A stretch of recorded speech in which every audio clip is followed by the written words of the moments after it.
Hi, and welcome to ThinkTank Thursday. I'm Denise Killian with TrainerTainment, and you are in for a thrill because today we're going to be having a conversation with the visionary, Bob Cooney. Yes. Thrilled to be here. Thank you. So exciting. So before we get started with talking all things VR and what you need to know that's happening in VR right now, this is the man who knows it all. So we're going to get to that in a second, but first, we got to thank our sponsors. We appreciate them for what they do to allow us to bring ThinkTank Thursday to you each and every week. So appreciate you guys and appreciate you all watching today. So, What? let's get started, shall we? All right, could those that have lived under a rock and don't know you, tell us a little bit about yourself. Give me your CV, if you will. Well, I was born in Brooklyn, moved to Queens. Queens? No. Look, I've been in what we now call location-based entertainment, but leisure entertainment. Since the mid-'80s, I started a pizza delivery firm. One of our locations took over a putt-putt mini golf in Tampa, Florida on Bush Boulevard in the 80s. And so wound up in the mini golf business and then went on to start one of the first laser tag companies in 1989 called Laser Storm. Grew that to 230 locations in 35 countries, successful IPO. And then, I'd been on the bleeding edge of this out-of-home entertainment market and technology, for the most part for almost 40 years now. Yeah, going on 40 years. That's awesome. I love that you literally have gone from putt-putt to VR. Yeah, and look, along the way, I've been an operator. I've been a manufacturer. I've done the breadth of the channel, right? And so I kind of have an understanding of what each component of the ecosystem needs to build a business and to be profitable. And so, and that's because the community's so sharing. Like everybody's so open, and I talk to operators and they're open with me with what they like and what they don't like. And I talk to a lot of suppliers and a lot of manufacturers and distributors, and the community is wonderful. Yeah, I love it. Yeah, that's awesome. So, VR, where are we at right now? So for 10 years, I've been saying VR is 5 years away. And I think a lot of people in the VR industry are at that point now. And so, I've always been early. I've been really early in my whole career, and it was probably too early on virtual reality. I think that there are some products that work really, really well. There are some products that have massive potential. And there's a lot of stuff in between that, frankly, just doesn't work as well as it needs to or could. And so I think for operators, it can be really confusing because, consumers love VR. They're really they're actively looking for it. We've got some new research that we'll talk about the immersive audience. But there's too many choices, and many of them aren't good enough that stand up to Western industry standards. And so that's one of the things we should probably talk about. Yeah, well, and that was my question, because if you're an operator and you're going to the APAs or the conventions and you're talking with people that help find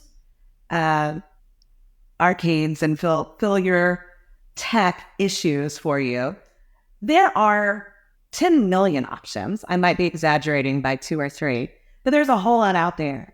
And if you're not a designer or an engineer by trade, or even if you are, that doesn't give you enough context to make an informed buying decision. And how do you make that decision? Yeah. And I don't think people know how, which is why they do what everybody else is doing, right? And so, there's some product categories that just work. LAI Rabbits kind of created this, unattended, and we'll talk about attended versus unattended a little bit, simulator virtual rides virtual rabbits done really well. Raw Thrills Call, we've got Zilla Game, blockbuster hit. It's hard to go wrong with those. The Triotech Storm, the coasters, the virtual coasters are a category that just work, right? And so what happens is people want VR. It's kind of a safe bet. It's expensive, but it works. Some maintenance issues, those are you can deal with those. And so everybody does that. And I think one of the challenges, and one of my frustrations, to be honest with the industry, I go to FECs, went to 3 today here in Dallas. And the attraction mix is often identical. There's not a lot of variety. And some of that is because the operators depend on the suppliers for innovation. And so a lot of the stuff looks the same. There's bowling or mini bowling, there's miniature golf, there's laser tag, there's bumper cars, there's redemption, like it might be a ropes course. Maybe there's a ropes course, right? It's just got the height in the room. But even a ropes course is kind of not, you don't see that everywhere, right? And I mean, Event has put them in their stores, but it's not something you see as frequently. But, the base 4, 5, 6 attractions tend to be the same everywhere you go. And I think VR gives people an opportunity to really differentiate.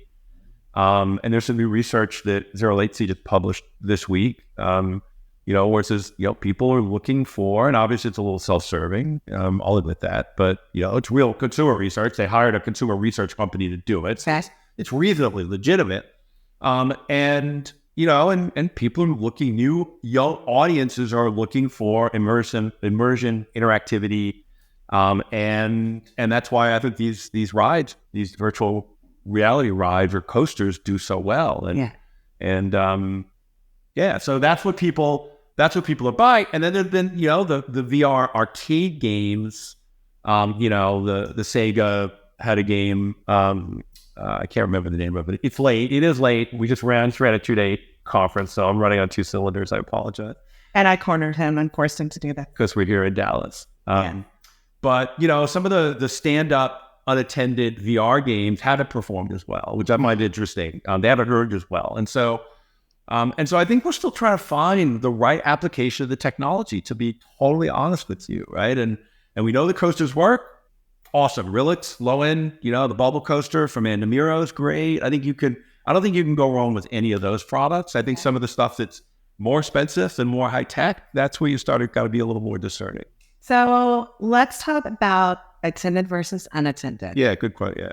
And obviously the basic labor cost of an unattended experience is great because you don't have to staff it. But for the consumer and from your perspective, unattended versus attended. Yeah. Well, the first thing is, the concept of unattended is desirable from an operator perspective. But, I think that it's not a laundromat, right? And I think that it's high-tech equipment. It is more fragile than standard because it's based on consumer technology generally, and manufacturers are doing the best job they can to try to harden the systems, but they're not designed for, the headsets themselves, right? The headsets, the cables are not designed for the use that we're using them for, with a bunch of kids that, are generally unsupervised or poorly supervised, and they're on sugar and they're on adrenaline, they're excited, and the thing doesn't work right. They don't know what to do, and they're hanging on it. We've all seen it. So it's not a washer dryer, right? And so you gotta be able to just keep an eye on it. And I was at the new Andretti's today in Dallas. Yeah. Eddie was kind enough to we had a VIP tour after the event we ran, the downloadable FEC event we ran yesterday at EVA. And we took a bunch of people from a bunch of different venues, and we went to their new one in Prairie Dog. What was it? Grand Prairie, Texas. Or Prairie Dog. Forgive us, Grand Prairie. And they've been open a month. And what they've done is the best job I've seen of a large FEC adapting VR to their facility. So you walk in, right up front, we've got Godzilla, the new Godzilla from Raw Thrills. You've got Virtual Rabbids next to that. You've got Triotech Storm next to that. You've got Asphalt Night Racing from LAI Games VR next to that. Over on the right, there's a Hyperdeck, there's a Holodeck, and a Limitless VR on the second story above the Hyperdeck and the Hologate. And so what happens is now all of a sudden you've built a VR arcade inside your arcade, and you can have someone there, depending on how busy you are and what day it is. Today we were there Wednesday at 3:00 in the afternoon, so it wasn't packed, and so you can have one staff floating amongst all of those attractions that are generating like 7 figures in revenue, I would imagine, amongst all of that together for them. They've only been open, again, a few weeks, but that's the attendant level, I think, that works. And so, if you have one thing, keep it, a lot of operators put it near the redemption counter so they can keep an eye on it. But, if you really want to go hog wild, as they might say in Texas, go big or go home. That's right. I think that, there's a way to do it where you don't have to have a lot of labor, but you can have somebody there that's technically proficient, that's customer friendly, that can help kids or parents that don't know what to do with the stuff and get them on. And I think that's the best practice. And by the way, by staffing the stuff, it makes more money because people don't get frustrated and they're curious about it. And so you can get them onto it easier. And so, Eddie's done a great job. Eddie Haven's done a phenomenal job growing that enterprise dramatically. And I think some of that shows in how he's dealing with these high-tech attractions. Yeah. So the recognizing that if it's going to be attendantless, there are people that are going to have anxieties about using it.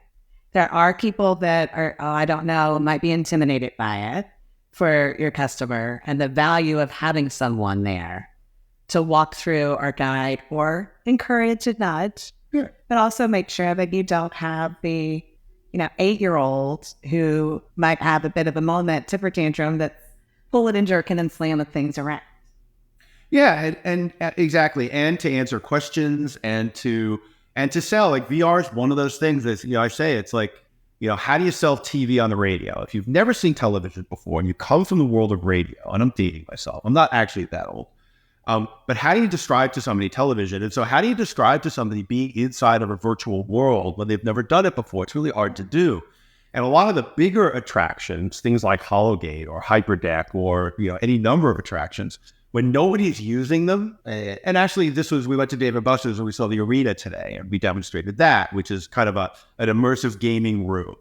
And when nobody's doing it, as much as they've tried to build an attract loop where the floor and the graphics move, people don't know what it is, and so they look at it. But then people walk by when we were playing and they went, oh, that's what it is, right? And so you gotta either get people in it all the time, right? And offer free games or whatever, because once people are playing it, people were on the Hyperdeck at Andretti's, and there was a crowd of people watching.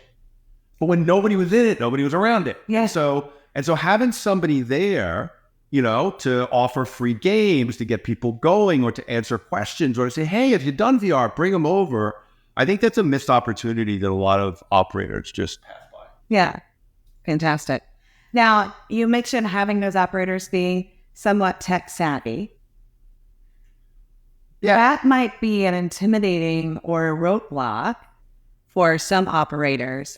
Listen, I am not the most technically savvy person. I don't have someone who is super tech savvy on my staff. What do I do? Maybe I shouldn't buy a VR. How much of a factor should that play in deciding to get? Look, I think if you're talking about a VR arcade game like a Rabbids or a Ride or something like that, I think you don't have to be tech savvy. Trust me, somebody in your staff gets this stuff. And I do think you have to have inventory of parts.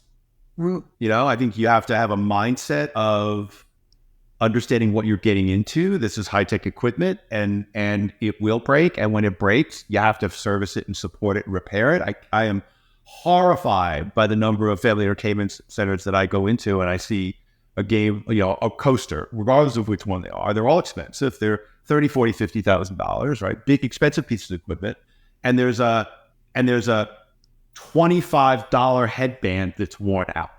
And I'm like, what? Like hello? Yeah. Right? And so, and it's really interesting. And there's a narrative in the industry right now around cables and headset repairs, and they're fragile, and we have to fix them every month. And I was talking to Linda Fernandez. She came to our VR operator user group at the VR Summit in March, and we had a roundtable discussion. And the headset thing, cable maintenance thing came up. And I asked her, I said, and this was a real question because I actually didn't know the answer to that. I said, Linda, how often do you stock your plush cranes? You know, is it once a week? And she looked at me, she said, like, sometimes it's 4 or 5 times a day. And I said, how come nobody complains about having to restock their plush cranes every day, but once every 2 months you have to fix a VR headset, you complain about it. And it's like, and the plush is expensive. It's 35% cost of goods, right? So if you look at how much you spend on plush versus you got a rabbit generator or a Kong or a Godzilla doing $50,000 a year, and you have to pay, you know, a couple of $1,000s to replace a part every now and then, there's just this weird disconnect mindset between, you know, the amount of effort we have to go into to maintain this amazing high-tech attraction that generates wonder and awe for our audience. But we're okay, like, stuffing the plush machines 5 times a day. Yeah, so no problem. I don't understand that. And I think this may be time for a bit of a reframe and a mindset shift around these attractions. Like, yeah, you got to maintain them. And it might cost you some money. And it generates a shit ton of money. Yeah. Can I say that? Shit. Well, you might edit that out. It's fine. Whatever. A bleep ton of money. And so, like, and anyway, so that's one of the things I don't quite understand is why the narrative is so negative around the maintenance on virtual reality. It's just part of the price you pay. Yeah. Yeah. And so if you're not technically tech savvy, you know, by all means, somebody on your staff is.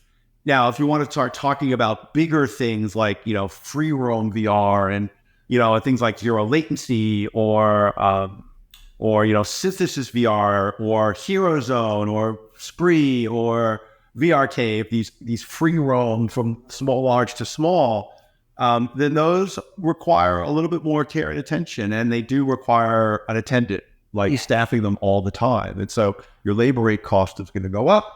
But again, you know, you can charge a lot of money for that stuff. Yeah, absolutely. What is that ROI for? And I know that I just asked you, like, what's the ROI for this massive thing that there could be a million and more components to? But for a coaster, let's start with a coaster. Yeah, like most operators will say they get their money back on a coaster in 6 to 12 months, which, you know, is it a crane? No. Like, can you get money on a crane in 5 weeks? Yeah. Are you really getting money on a crane in 5 weeks? Is the new crane adding more money to your changer? No. Right? And so you're shifting money around, and we play a little bit of a mental game to make us feel good about the things that we buy. Yeah. Where I think VR really potentially brings in new revenue. And so I think the ROI there is, you know, potentially 6 months to a year. Pete Stearns had a great comment from Dave & Buster's at the VR Summit around the arena that they built, this immersive gaming room. And he said, you know, we're really chasing something beyond return on investment. Like I think they're trying to elevate the brand and create a vibe. We were there today, and around the bar they have, you know, the 501 darts, which is a projection map darts. And they've got shuffleboard bays, and they call them social bays. And then they have these 2 immersive arenas, which, you know, with lit LED lighting in the floor and the walls, and there's touch sensitive floor and walls, and you play all these games together with your friends, and it's a real active social experience. And I see what he's talking about. There was a vibe there where this place, all of a sudden, Dave & Buster's, which had been a restaurant and an arcade, and now it's got this kind of cool, hip, social vibe around the bar, and it's a total shift. And so, you know, I think at Andretti's, when you walk in, you know, we've got this high-tech carts, and we've got this high-tech amusement center now, and yeah, we've got redemption games over in the back, but, you know, front and center was virtual reality. And so some of this goes beyond VR. It's like, what's your brand? And how do you want to differentiate between, you know, the FECs, the 7 FECs in your market that all have the same stuff? You are right on the cusp. You say, we feel like we're right on the cusp of that free roam happening in a way that's sustainable and workable and profitable. Yeah.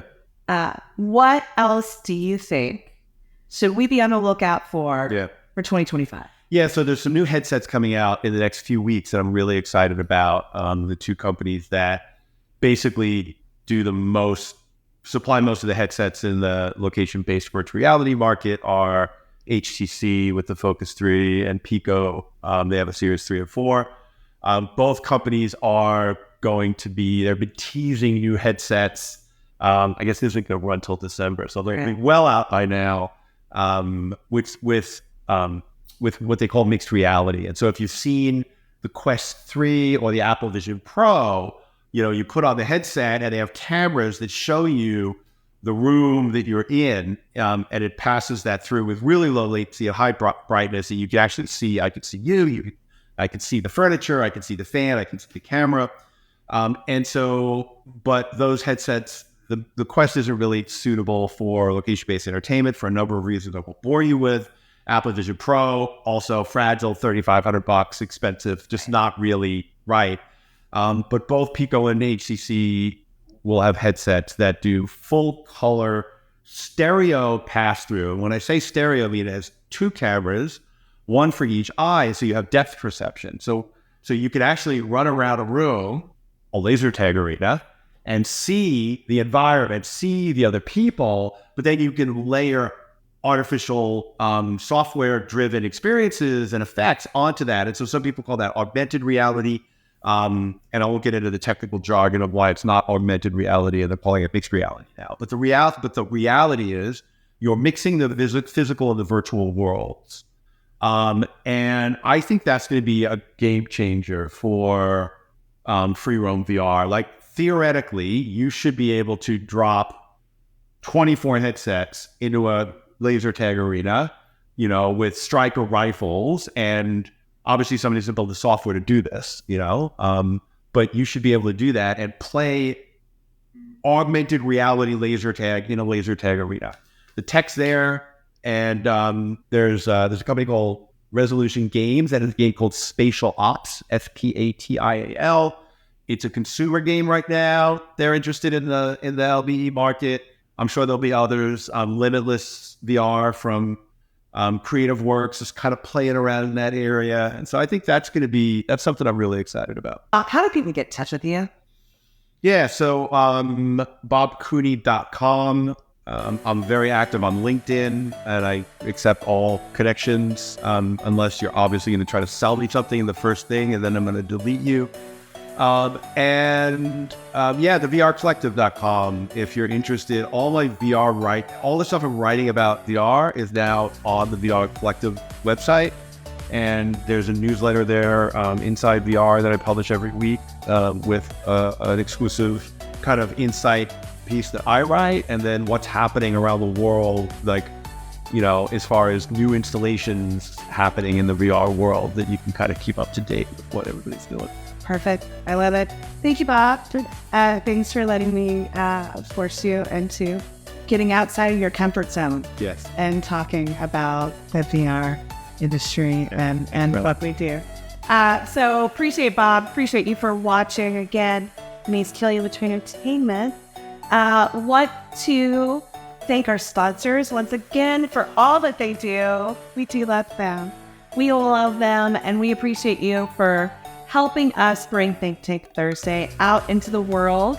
If you have an idea for ThinkTank Thursday, or if you want to be a guest on ThinkTank Thursday, we want to hear from you. So give us a shout out at candy@trainertainment.net, and that is right at the bottom of your screen.